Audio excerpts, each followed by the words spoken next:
이야기가 나왔습니다.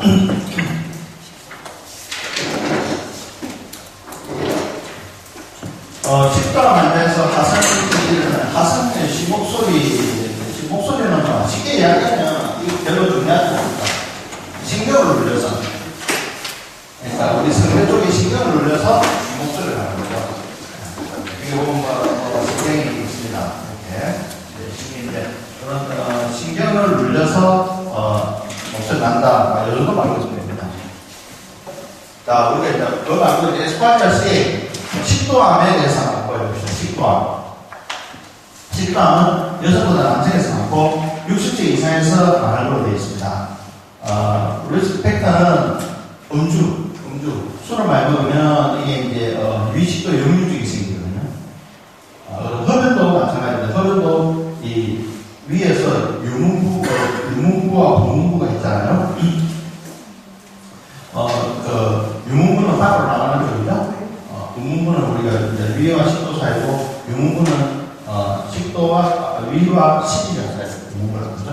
그래서 이제 여기 또 흡연의 경우에 우리가 이제 원래 위에서 식도와 위를 보면 이렇게 생겼습니다. 이렇게 생겼는데 여기서까지 위죠. 여기서 여기까지가 위입니다. 자, 위인데 여기 수담이 있어요. 수담. 여기 스파우스. 여기서 12장 비오데몬. 자, 우리가 위는 위산에 의해서 이 위산이 나오기 때문에 산에 강한 점박들이 있습니다. 그런데 식도는 산에 강한 점박이 아니에요. 그냥 일반 우리 몸에 있는 점박입니다. 그래서 위산이 위식도 역류증이 생기면 이 식도는 이 위산에서 지속적인 자극을 받습니다. 지속적인 자극을 받으면 어떻게 되냐면은 정상세포가 생기지 않고 나중에는 악성화된 세포가 생기는 거죠. 그게 암인 거예요. 우리가 이제 피부암의 가장 원인은 뭐냐면 케미칼 오리진 캔서라고 그러죠. 우리가 이 피부에 계속 탈이 있죠, 탈. 우리가 니코틴이든 바람을 계속 피부에 바람을 피게 됩니다. 암이 생깁니다. 이게 왜 그러냐면은 세포 조직을 이렇게 자꾸 손상을 입는 거죠. 손상을 입히면 처음에는 재생하다가 나이 지쳐서 정상세포가 재생하고 암세포가 재생하는 거예요. 그러니까 마찬가지로 에스파디아스에도 주로 어떤 데서 오느냐면 결국은 음주나 흡연 이것은 이 분문부가 열립니다. 술을 많이 먹거나 흡연을 하게 되면 분문부가 열려서 위산이 식도 역류증이 생깁니다. 그리고 사실 흡연 그 자체로 바람을 수 있죠. 그래서 식도암을 말하는 거죠. 자, 그래서 오리도 마찬가지입니다. 오리기는 이 유문부와 분문부가 힘이 없어요. 스피크 머슬이 있거든요. 이 관략근이 있단 말이에요. 이 관략근이 힘이 없어져요. 힘이 없어지면 어때요? 거꾸로 위산이 역류해서 위식도 역류증이 생기고 결국 이 에스파우스에 암이 생깁니다. 자, 여러분들 뜨거운 걸 먹을 때 어떻습니까? 빨리 삼키죠. 왜 빨리 삼킵니까? 식도는 감각이 없어요. 식도는 감각이 없습니다. 여러분들 뜨거운 걸 빨리 삼켰을 때는 입안에 있을 때 뜨겁죠. 삼키는 순간에 안 뜨겁죠. 왜? 식도로 내려가지 않아요. 뜨겁습니다. 그냥 좀 뜨뜻한 느낌 나지만 입안에 있는 것만큼 그렇게 뜨겁진 않죠. 그만큼 식도는 무기입니다. 감각 무기이기 때문에 결국은 암이 생기고 하는 그런 어떤 나쁜 자극들이 계속 지속될 수 있는 거죠. 그래서 에스파디아스에는 이렇게 자극적인 음식, 그다음에 술, 담배 이런 것들이 암을 유발할 수 있다는 걸 다 아셔야 돼요. 자, 그래서 베르 신드롬이 뭐냐면은 GERD가 하면 게스트로 이스파이럴 리프러스 디지즈, 위식도 역류성 질환이에요. GERD 하면 게스트로 이스파이럴 리프러스 디지즈, 위식도 역류증입니다. 그대로 위식도 역류증인데, 내가 아까 이야기한 것처럼 결국은 위암은 식도암은 위식도 역류증에 의해서 생긴다는 거예요. 자, 그래서 심토는 어떻게 했냐면, 상fin골라, 디스파시아도 있고, 디스파지아도 있는데, 디스파지아라고 하면 삼키다, 먹는다는 거예요. 디스는 difficulty of swallowing. 삼키기가 힘든, 디스하면 difficult라는 뜻이에요. 파지아라는 말은 삼킨다는 말이에요. 그래서 삼키기가 difficult, 힘들다는 아시겠죠? 그 다음, hoarse voice, 귀목소리. 아까, 리크로트 라렌지아 러브가 마비가 오게 식도암에서 리크로트 라렌지아 러브가 분리해져서 아까 식도암에서 하승이 많은 이유는 하는 이야기가 바로 저겁니다. 리크로트 라렌지아 러브가 마비가 와서 파라리시스 와서 hoarse voice가 생깁니다. 예방은 건축은요. 치료는 수술하거나 라디오세라피, 케모세라피, 방사선 요법이거나 아니면 화학적 요법, 화학적 요법을 사용한다. 그래서 스파자 CA. 그래, 흔하지 않아서, 여기 빨갛지 않죠? 제목이. 빨갛지 않은 건 별 중요하지 않은 거. 그냥, 상식으로 한번 알아보시라. 대신에 이제, 스파자이티스가 우리가 우리가 더 많이 흔한 얘기죠. 리플렉스 디지즈 때문에. GRD, 가스트로에스파자 리플렉스 디지즈 때문에, 스파자이티스가 더 많이 생깁니다. 스파자이티스가 진행해서 스파자 C가 오거든요. 스파자이티스가 뭡니까?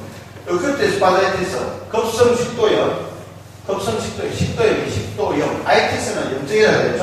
그래서 아이티스하고 염증, 에스파구스, 식도, 그래서 에스파자이티스는 식도염, 이렇게 합니다. 식도의 염증이니까. 자, 그래서, 여기 보면 뭐 있습니까? 기름진 음식, 스트레스, 담배, 술, 맵고 짠 음식, 이런 것들이 스파자이티스를 유발한다고 돼 있죠. 이 리스크 팩터입니다. 그죠?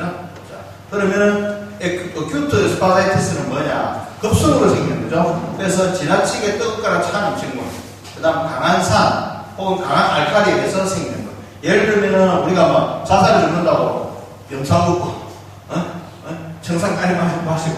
근데 이게 이제 산, 알칼리죠? 염산, 산, 청산가리, 알칼리입니다.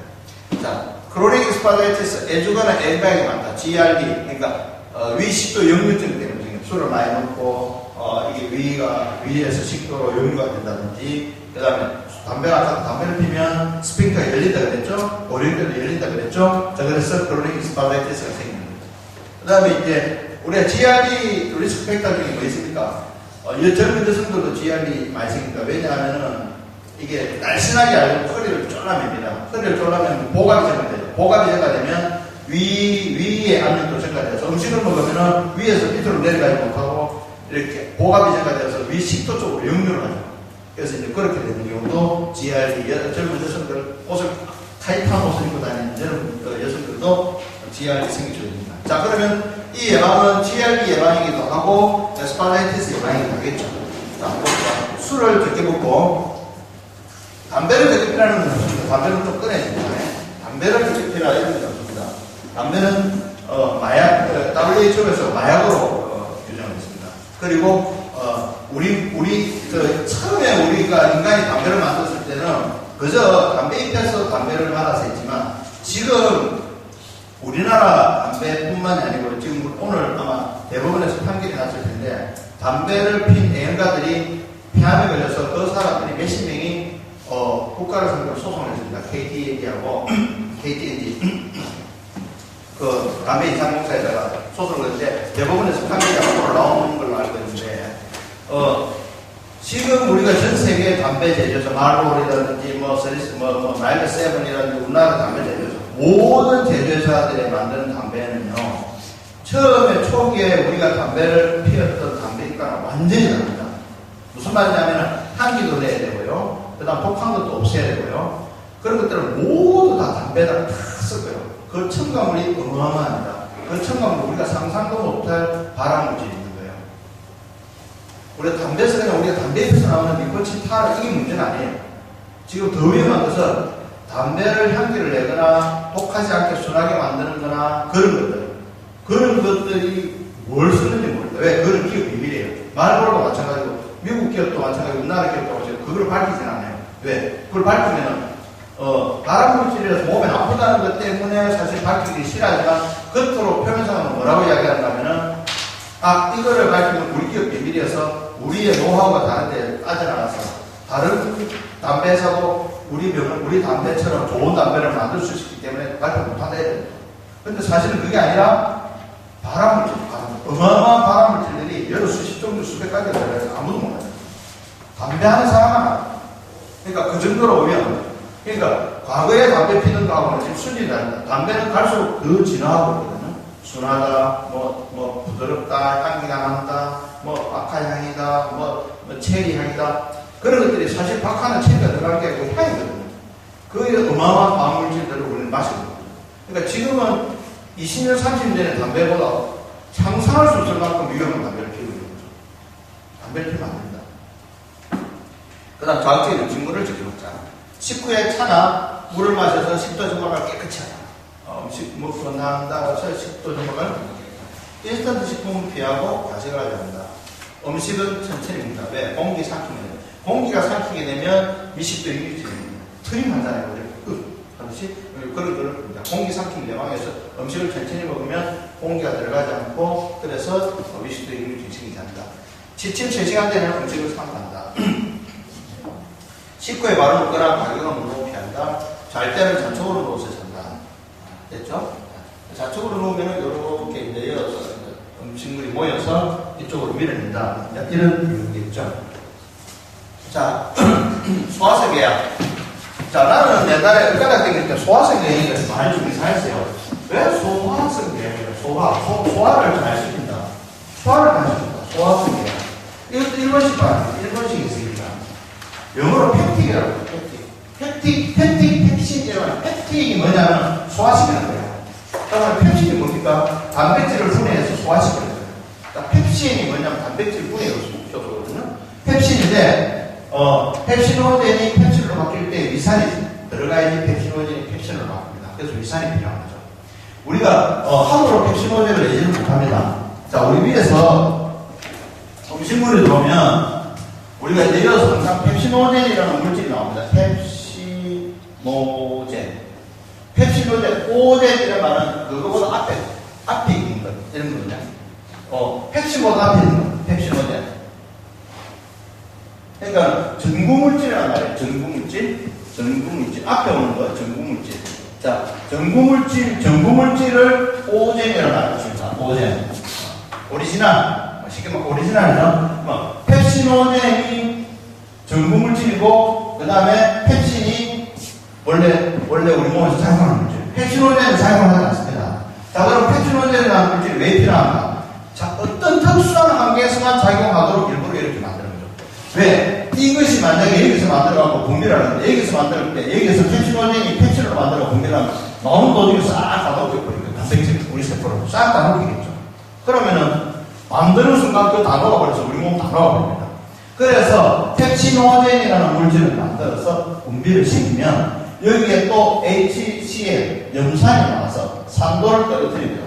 그럼 염산이 자극이 되어서 펩신으로 바뀌죠. 활성화된 물질. 비활성화된 물질에서 활성화된 물질로 바뀌는 겁니다.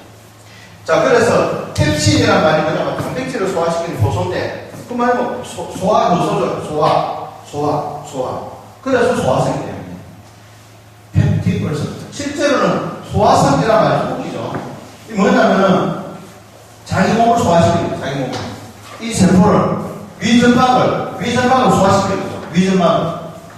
펩신이 위점막을 공격해서 위점막을 녹여버려요. 몸속에 들어온 나무살기, 돼지고기, 소고기를 녹여야 되는데 지 살을 녹이는 거예요. 잘못 녹이고 있는 거죠.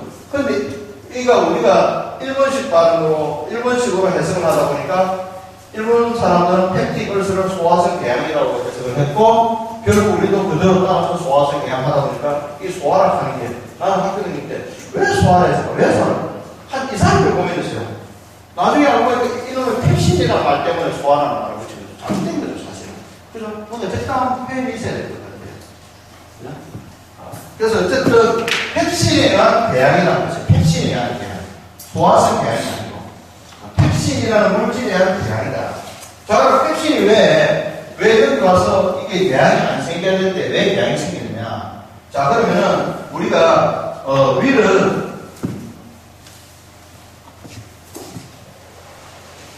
우리가 위를 갖다가 개념적으로 생각할 때 위에 위의 방어인자가 있고요, 공격인자가 있습니다. 자, 위를 공격하는 인자가 뭘까요? 펩신, 그죠? 방금 말한 펩신. 그다음 HCl, 염산, 위 공격하죠. 자, 그럼 방어인자는 뭘까요? 뮤코자, 점막, 그 다음에 음식물, 그죠? 그 외에 뭐 물, 그 다음에 분비물 여러 가지 있어요. 그런데 제일 중요한 건 뭐냐면 이 뮤코자하고 방어인자 뮤코자와 펩신, HCl일 거예요. 자, 그러면 이제 이 개념이 아주 중요한 개념 중에 하나인데 요즘은 뭐 어떻게 되는지 모르지만, 자, 앞으로 나오는 소화성 계양에는 위계양과 십이지향계양으로 나뉩니다. 위계양하고 십이지향계양이 있는데, 위계양은 위에서 생기는 계양이에요. 위에서 생기는 요건 식도네. 위와 식도 경계 위. 요거는 위가에서 생기는 거, 위 전정부에서 생기는 거, 푼두스죠. 그 다음에 십이지향. 자, 그러면 위계양, 십이지향계양. 자, 그럼 위계양과 십이지향계양은 대체로 자격 기준이 조금씩 다릅니다. 자, 어떻게 다르냐 볼까요? 위계양은 왜 생기느냐면 어차피 펩신 HCl은 위계양이 나오게 되어 있는 거거든요. 그죠?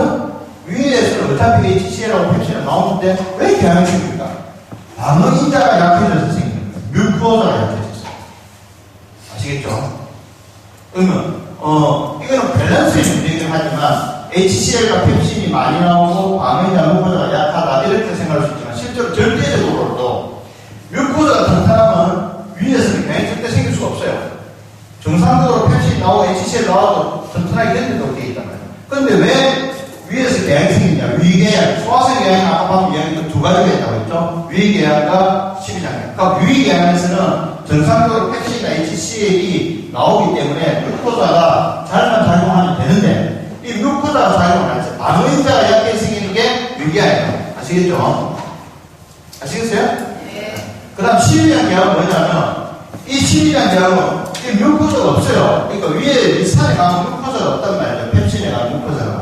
그러면 어떻게 되세요? 여기에서 실제로 믹스해서 다 분해되고 나면 어느 정도 이 산도가 나오죠. 이게 위에 생겨 보면 우리가 이 유문구가 파이로스가 열리려면 여기에 일정 산도가 열어야지 나옵니다. 예를 들면 pH 2.0이거나 pH 2.5거나 pH 3.5이거나 기억이 잘 안 나지만 그 산도가 되어야지 이 문이 열리게 있어요. 그래야지 나오는데 왜? 안에서 잘 미스됐다는 거죠. 일정 산도가 되지 않으면 십이지향으로 내려가요. 근데 십이지향이 뭐가 나오니까 담점이 나옵니다. 담점은 알칼리거든요. 산성과 알칼리를 중화시키는 거죠. 자, 그런데 십이지향계양이 왜 생겼냐? 알칼리가 나오는데도 산성이 너무 강해서 중화를 시키지 못하니까 그 산성 때문에 십이지향계양이 생기는 거예요. 자, 그러면 뭐 어떻다? 어차피 십이지향은 뮤코자 방어인자가 위만큼 튼튼하지 못한 상황인데 공격인자가 너무 강해서 펩신이 너무 강해서 HCl이 너무 강해서 십이지향계양이 생기는 거예요. 자, 그러면 이렇게 봅시다. 방어인자가 약하면 위계양이 생깁니다. 위계양은 방어인자가 약해서 생긴 것이다. 이렇게 생각하고요. 십이지향계양은 공격인자가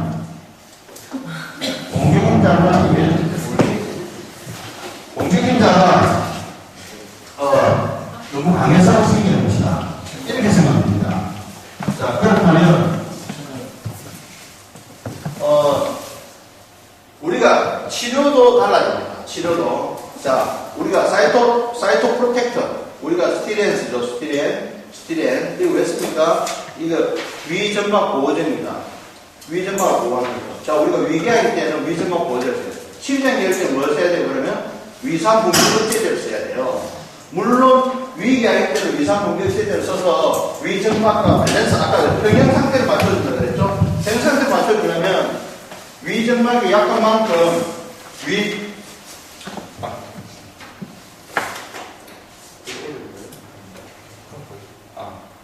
처리가 되는 거예요? 위점막이 약한 만큼 위산을 떨어뜨려주는 것도 위궤양의 치료일 수는 있어요. 하지만 제일 중요한 것은 뭡니까? 위궤양은 위점막을 보호시키는 게 첫 번째예요. 알겠죠? 그럼 12장궤양은 무엇입니까? 제일 중요한 것은 위산 분배를 억제시키는 게 첫 번째예요. 그게 치료의 요점입니다. 여러분들이 소화성에 패티걸스가 왔을 때 게스트리걸스냐 교대걸스냐는 또 우리가 교대걸스, 게스트리걸스를 구분하는 방법이 있죠. 음식 먹었을 때 아프냐, 공복시 아프냐 뭐 이런 거 있잖아요. 자, 음식 먹었을 때 왜 아프니까 위궤양입니다. 왜? 음식 들어가니까 아프죠. 바로 판이 공격을 하죠. 공복시 아프다 뭐냐? 위에서 12장으로 음식이 넘어갔을 때 우리가 공복이라고 느끼는 거거든요. 위가 비었을 때 공복이라고 느끼는 말이에요. 자, 그러니까 위가 비었을 때 공복이라고 느끼니까 12장으로 음식물 넘어갔을 때 아프다. 비었을 때 아프다? 뭐다? 12장이에요.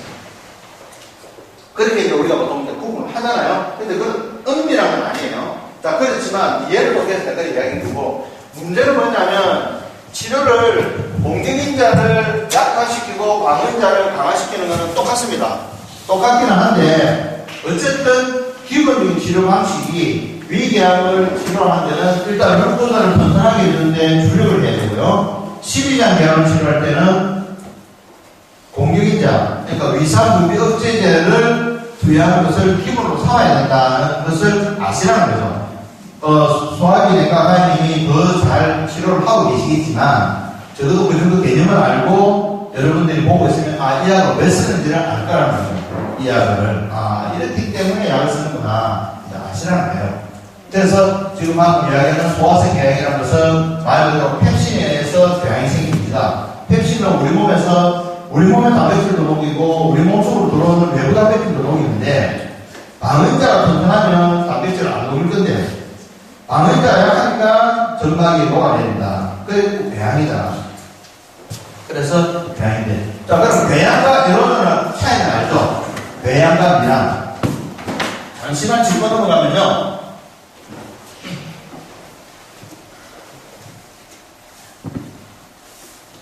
지금 사실 우리가 지하인 중에서 제일 중요한 게 사실 위죠. 늘 우리가 위험 걸리가 온다, 12장궤양이다, 요즘 헬리코박터 파이로리도 또 위궤양의 원인이다 하지만 궤양, 미란, 궤양이란 얼스를 말하고 미란이란 에로전을 합니다. 에로전. 자, 가장 큰 차이점은 스카가 남느냐 안 남느냐죠. 이거는 스카가 남고 이거 스카가 안 남습니다. 그러니까 치유하면 완전히 남는다는 거죠. 그 다음에 캔서가 진행하느냐, 진행한다, 진행 안 한다. 그죠?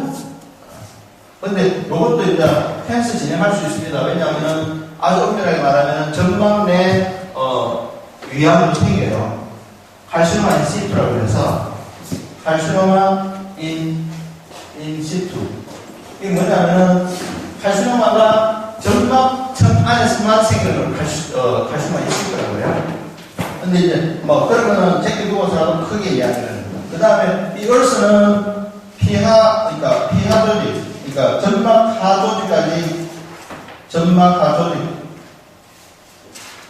조직까지 침범을 하지만 이거는 점막 하 조직을 침범하지 않는다. 왜? 점막 하 조직을 침범하지 않기 때문에 이런 형태를 낳지 않습니다. 그러니까 점막 하층에 뭐가 나옵니까? 피부가 세포가 자라는, 점막 세포가 자라는 층이 있습니다. 베이자 레이어, 기저층이라고 하거든요. 그 기저층에서 세포가 자꾸 자라는 거예요. 그러니까 어떤 피부든 점막이든 다 똑같습니다. 자, 피부나 점막이나 다 똑같은데 어떻게? 요렇게.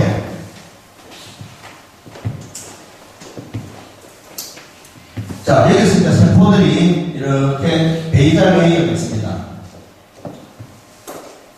이렇게 해서 이제 분화되면서 자라나죠. 탈락되고 밑에 또 자라나고, 탈락되고 자라나고. 자, 근데 요까지만 상처를 입지 않으면 여기에서 계속 세포가 생기기 때문에 이 정도 상처는 전혀 문제가 안 돼요. 이걸 에로전이라고 해요. 미란. 근데 궤양은 어떠다? 이까지. 이 베이자 레이어 밑에 결체 조직과 그 밑에 하층까지 이렇게 상처를 입었을 때는 이것은 피부가 정상적인 세포가 높기 때문에 이것을 서로 땡겨 모아야 되고, 그 다음에 우리가 얼마 전에 정혜가 종론했을 때처럼 어떻습니까? 이 파이브로스 티슈가 대치가 됩니다. 이 사이에. 대치가 되어서 생기기 때문에 여기가 상처, 반응이. 우리 흉터 나는 것도 우리가 살짝 끝이 벗겨진 것은 괜찮지만, 깊이 파인 거는 흉터 나는 것도 바로 이런 내용이죠. 위점하고 마찬가지거든요. 그것을 배양이라고 합니다. 그래서 벌써 에로전. 자, 그러면 이제 우리가 위에 지금 들어가보면 미란성 병변이 있다. 에로시브 가게 있다. 에로시브 게스트라이티스다. 에로시브 게스트라이티스. 그거는 미란성 위험이죠. 그러니까 궤양이 아니라는 거죠. 그래서 이제 게스트라이티스 자체가 좀 에로시브인데 어쨌든 이제 궤양, 미란 아시겠죠? 자, 그럼 우리가 이 페이지를 보면서 우리가 해야 될 게 여기 있네. 여기 미란, 전막층까지만 대결입니다. 그냥 그 밑에 전막 하, 전막 근육판까지, 전막 하층까지 이렇게 되는 것입니다. 그래서 미란은 이렇게 보이고, 이런 거, 그냥 이렇게 보이고. 지금 검진실에서는 너무나 많이 본 사진이라서 익숙하죠. 네. 그래서 이게 그냥 미란입니다. 네? 장미라요? 장미란. 자, 그래서 위식이장 계양의 원인은 스트레스라고 사실인가? 자, 제가 아까 얘기했던 스트레스. 전방 글루코자에, 위전방 글루코자에 반응자가 약화가 되는 가장 큰 원인이 스트레스예요. 옛날에 우리나라 사람들이 스트레스 받으면 위가 안 좋고 소화가 정말입니다. 이게 스트레스 받으면, 위전막에, 왜 그러냐, 위전막에 혈류가 적게 갑니다. 스트레스 받으면 위전막에 혈류가 적게 가요. 위전막에 혈류가 적게 가면 위전막에서 뭘 분비합니까? 유신, 그러니까 점액질을 분비하거든요. 이 점액질이 피부를 보호하거든요. 그 점막을. 근데 점막으로 가는 혈액이 적게 가니까 점막세포에서 유신, 점액질을 적게 분비하고 점액질이 이 공격인자를 막아내는데 점액질이 적게 나오니까 결국은 그 점막세포가 상처를 입게 되는 거죠. 아시겠죠? 그래서 스트레스를 받으면 위시장 계양이 원인이 된다. 스트레스가 하는 사실인가 맞다 이거죠. 자, 우리가 이제 제가 방금 이야기입니다. 게스트리걸스와 듀오데널스가 패티걸스다. 우리 이런 거 많이 있죠. 아까 COPD, 크로닉 옵스트레티브 풀모널 디지는 풀모널 엠프제마 크로닉 브론카이티스를 합치지 말자. 패티걸스는 뭐다? 게스트리걸스와 듀오데널스가 동시에서 패티걸스라고 한다. 점막 공격인자가 점막 반응인자보다 우월할 때 발생한대. 그러니까 상대적 개념이고요. 자, 그래서 벤트거스는 비교적 나이가 들어서 발생하는데 반응인자가 감소되기 때문이고 80% 정도가 H-파이로리, 헬리코박터 파이로리가 이 헬리코박터 파이로리가 원인이고 암으로 변할 수 있다. 식사시에 폭행이 더 심하다. 음식이 들어갈 때 바로 정말 위험한 거 공개합니다. 듀오데널스, 비교적 적은 나이가 발생한다. 공격일 때가 더 많아요. 그죠? 듀오데널스 적은 나이가 발생한다. 거의 100%가 H-파이로리, 헬리코박터 파이로리가 원인이다. 그러니까 헬리코박터 파이로리는 오히려 듀오데널스가 더 많고 듀오데널스 때는 헬리코박터 파이로리의 치료를 반드시 해야 된다는 결론을 낼 수 있죠. 그죠? 암으로 변하지 않는다. 공복식 공격이 심하다. 됐죠? 자, 이 정도는 알고 있어도 여기에 이제 간호사를 제외하고 이 정도만 알고 있어도 아주 훌륭한 겁니다. 이 정도만 알고 있어도 개념을 알고 있는 건 아주 훌륭한 거죠. 그 다음 헬리코박터 파이로리가 누구냐? 이 헬리코박터 파이로리라는 병기는 뭐냐? 자, 우리가 이제 위에 유산균 선택할 때 메리 마샬 나오죠. 1979년 호주의 병리학자 로빈 로렌이라는 거. 1980년 호주 유신학자 메리 마샬이 대학에 성공한 킬이 4마이크로의 그램 음성근이네. 그램 음성근이 그러니까 그겁니다. 스테인, 염색 방법이에요. 가끔 염색. 그런 스테인을 했을 때, 착색되지 않는 경우는 그래 염색입니다. 자, 베리 마샬은, 이걸로 노벨상을 받았는데, 자기가 시킨 것 같아요. 헬리코박터 균은 대항해서. 그래, 진짜 유기 영양생이든지, 그래서 이제 적용을 했다는데, 그 정도로, 대단한 사람이다. 그래서 감염률, 세계적으로는 40내지 50%인데 한국에는 70내지 80%다. 유아나 소화기 경우로 우리는 할머니들이 애들한테, 엄마들이 애들한테 이렇게 먹여주잖아요. 그것 때문에 생긴 겁니다. 평상시 이만을 벗어나 구토를 한 직후이거나 지하기 환자의 경우에 밀속균이 구강까지 와서 감염을 일으키기도 합니다. 저절로 없어지는 경우는 거의 없다. 치료를 완치했는데 완치율은 60만에서 80%다. 이것도 여러분들 알고 있겠죠. 혹시라도 환자들이 화를 내거나 하게 되면 원래 이것은 완치율이 밖에 안 됩니다. 앞으로 더 지속적인 치료를 하시거나 내과의님하고 상담을 좀 내보십시오. 완치율이 100%가 아닙니다. 60%, 80%는 아주 완벽한 약이 나오지 않았습니다. 이렇게 설명을 재발할 수 있습니다. 지금 반복에 있다가 다시 나타날 수 있습니다. 이런 것들은 항상 재감염도 될 수 있답니다. 이유는 그런 동일한 생활 습관을 계속 유지하기 때문에 재감염도 가능하다. 그래서 헬로박터균은 우리가 이제 이전에는 몰랐던, 내가 사실 학교 다닐 때만 하더라도 헬로박터균은 내과책에 이 균이 위궤양에 연관이 있다 하는 것만 있었어요. 80대 초반이기 때문에. 그런데 이제 이미 내가 졸업하고 나서 이제 이 균이 위궤양하고 아주 밀접한 관계가 있다는 것을 이제 알게 됐죠. 그래서 아까도 이야기했지만 공격이자 방어이자 구색하게 되는 거죠. 공격이자 방어이자 문제가 아닌 거죠. 이 균의 문제, 세균 감염의 문제가 자, 덤핑 신도는 뭐냐? 덤핑. 우리가 미국이 우리나라에게 반덤핑 제소했다, 덤핑했다. 물건을 싸게 파는죠. 물건 싸게 파는 원래 덤핑하는 거죠. 실제로 투매를 마치 집어 던듯이 파는 거. 뭐냐? 그냥 집값 말고 그냥 10분의 1값을 주거나, 20분의 1값을 주거나. 이런 거 이제 투매. 그냥 2m는 8m죠. 8m 위에 선대산자가 없을 때 8m고, 이거는 8m입니다. 매매할 때 매자가 하나는 3m고 하나는 8m인데, 하나는 선대산자가 없는 거고, 하나는 선대산자가 있는 겁니다. 투매. 던지듯이 파는 거예요. 던지듯이 파는 거. 덤핑. 이런 덤핑을 하고, 그 다음에 쓰레기도 이렇게 한 곳에 모아가지고 버리는 덤핑을 합니다. 자, 덤핑 경우는 뭐냐? 위절제술 후에 생기는 덤핑 경우는 일어나는 이유. 우리가 이제 위를 갖다가 이렇게 자릅니다. 위를 자르는 이유는 여러 가지인데, 요즘은 이제 비만 치료를 위해서 위를 자르기도 하고, 위에다가 링을 넣기도 하고, 위를 자르기도 하지만, 실제로는 위암 환자에게 위를 자르는 경우가 많죠. 서브토탈 가스트렉토미. 서브토탈이요. 토탈은 아니지만, 토탈에 가깝게 한 3분의 1 정도, 이렇게 잘라야 되는 거예요. 서브토탈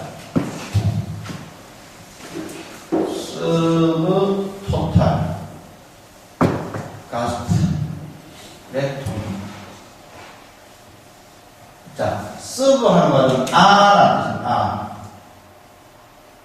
토탈은 전이죠.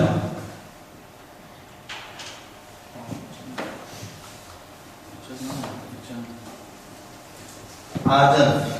그 다음에 게스트, 위죠. 액토미하면 자른다. 절제술. 그 다음에 아전, 위절제술. 위아전 절제술. 그러니까 완전히 잘라내지 않고 일부 조금 남겨놓고 거의 다 잘라야 되는 거야. 그것을 서브토탈 가스트렉토미라고 해요. 그러니까 위를 다 안 넣으려고 이걸 조금 놔두놨는데 이것을 이제 이렇게 됐을 때 무슨 일이 생기느냐? 덤핑 시스템이 생긴다는 거예요. 서브토탈 가스트렉토미 때 가장 흔한 증상이 덤핑